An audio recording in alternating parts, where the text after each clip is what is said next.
our children and the children of our children will always be thankful for this memorable day.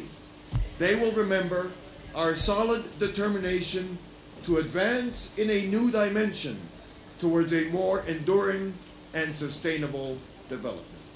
$300 and $500 million will generate thousands of new good.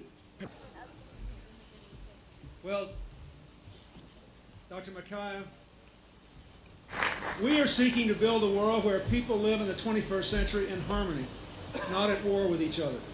When they recognize that they have more in common than what divides them. When they no longer seek to elevate themselves by demeaning other people.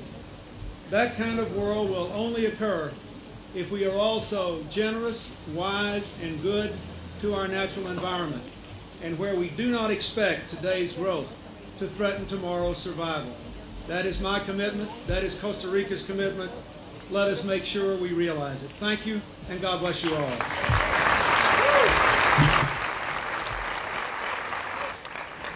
Gracias, Mr. Clinton. De inmediato se procederá a la firma de la declaración